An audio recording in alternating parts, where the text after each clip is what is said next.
نہیں نہیں، یہ ادارے کوئی خدا تو نہیں ہے نا، یہ کس طرح کی، ان کو دیکھیں یہ بڑی ہم نے ہوا بنائی ہوئی ہے، اور جو دو چپیڑے کھا نہیں سکتے ہیں اور 10 دن راتیں جیل میں نہیں گزار سکتے ہیں یا سیل میں، وہ آ کے جناب بیگی بیگی بن جاتے ہیں۔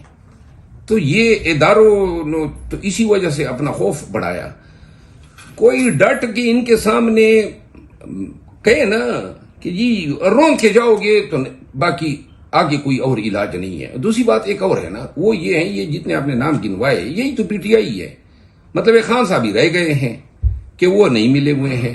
تو یہ الزام تراشی اب پاکستان میں الزام تراشیاں بڑی آسان ہے، یہاں پہ تو اب آج کل یہ اداروں کا انہوں نے صیغہ لگا دیا، ادروائز اگر کوئی اور نہ ملتا تو ہمیں قادیانی کہنا شروع کر دیتے۔ کسی کو قادیانی کہو نا، وہ ایک مولوی صاحب تھے نا، یہ ذرا بات سن لے، مولوی صاحب نے خطبے میں کہا کہ وہ جی وہ ممتاز صاحب جو فلاں گلی والے ہیں وہ قادیانی ہو گئے ہیں، تو لہذا اس کے ساتھ میل ملاپ نہ رکھے۔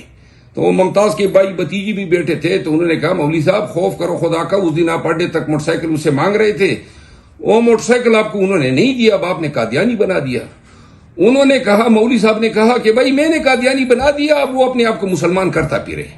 تو لہذا بات وہی ہے جی، یہ اداروں کا الزام لگاؤ پھر اپنے آپ کو مسلمان کرتا پھرے، اب آگے کچھ نہیں ہے۔ یہ سارے جو ہے ان کے اسپیکولیشنز ہیں، مفروضے ہیں، اور دیکھو کون لوگ لگا رہے ہیں کہ یہ لوگ تو چاہتے تھے نا کہ پی ٹی آئی کا کوئی نام لیوا نہ ہو، پی ٹی آئی کو ختم کر دے۔ جو پی ٹی آئی کے ساتھ ہوا بیسیکلی تو وہ چاہتے تھے کہ پی ٹی آئی کا کوئی ٹکٹ ہولڈر ہی نہ ہو۔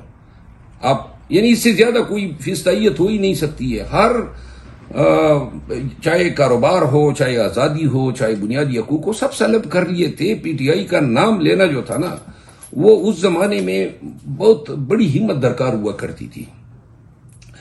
میں چونکہ 8 سے 12 تک بہت کچھ چیزیں بھگت چکا تھا، تو لہذا میرے لیے یہ ڈر، خوف، یہ فلاں چیز، مارنا کٹانا، اغوا ہونا، سب کچھ یہ میرے لیے کوئی معنی ہی نہیں رکھتا۔ نہیں، اس میں تو خیر کوئی شک نہیں ہے کہ آپ کی بڑی مختلف شخصیت ہے۔ آپ تو ٹیلی ویژن چینلز کے اندر بھی آپ بحث پڑھائیں آپ کی شروع ہو جاتی ہے، وہ افنان کے ساتھ بھی میں نے دیکھا تھا۔ اب جو میں آپ کو ایک عرض کر رہا ہوں وہ یہ ہے کہ جن لوگوں نے پی ٹی آئی کو تباہ و برباد کرنا تھا، جن کا مقصد یہی تھا، اور جو ابھی تک ہو رہا ہے ہمارے ساتھ، وہ کیوں کر پی ٹی آئی کو اٹھائیں گے عین اسی وقت جس وقت اس کو یہ پی ٹی آئی کو تباہ کر رہے تھے؟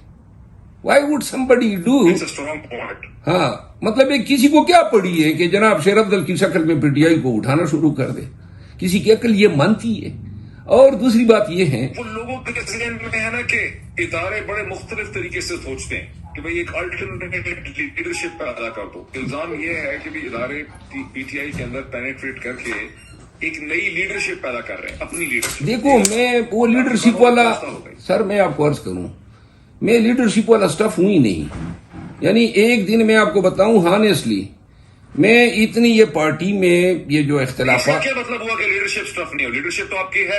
نہیں دیکھو آپ کو میں عرض کروں نا ڈاکٹر صاحب، میں نے خواب دیکھا تھا یا آپ نے یا کسی پاکستانی نے کہ ہماری اس جدوجہد کا نتیجہ ہمیں اس شکل میں ملے گا؟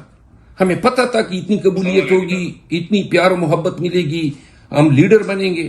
یعنی ہم نجومی تو نہیں تھے نا، ہم تو ایک اپنا کام کر رہے تھے ایک کاز کے لیے، اور وہ کاز تھا مظلوم کے ساتھ کھڑا ہونا اور قانون کی حکمرانی کے لیے۔ 32 سال میں اس پیشے میں ہوں، نظام انصاف کے ساتھ۔